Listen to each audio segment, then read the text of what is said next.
They're fired up for those who they say need the most help. Folks with disabilities, the elderly, children. We all say we care about these things, right? All of them will say they care about it.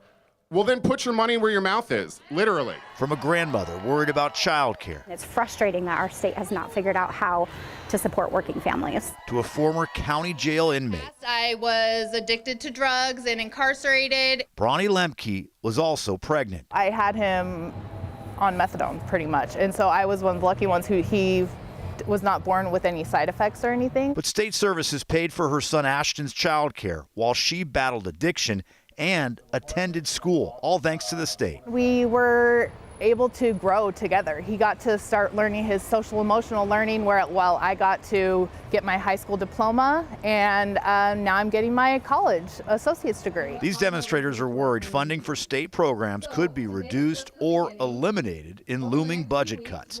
Some Democratic leaders have talked about raising taxes. Look, we're not going to tax our way out of this thing. Not going to happen. But Governor Bob Ferguson says that should be the state's last resort.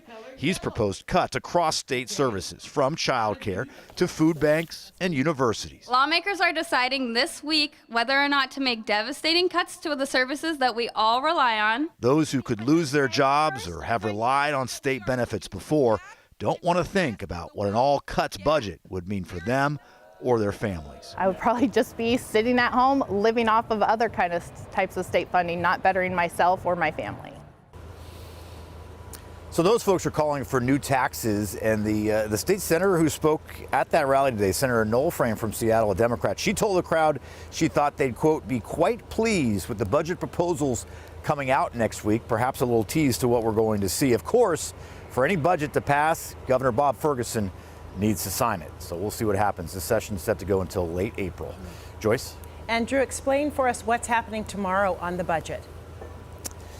Yep, so this is a quarterly update from the state's Revenue Forecast Council. It's a group of legislators and some state officials who look at the forecast and basically tell legislators how much money the state is expecting to come in over the next 4 years. And that is a figure that is used to help figure out how big the budget is. So at that point, they get their big number, they can post that on the wall, and then they start throwing things at the wall and seeing what sticks.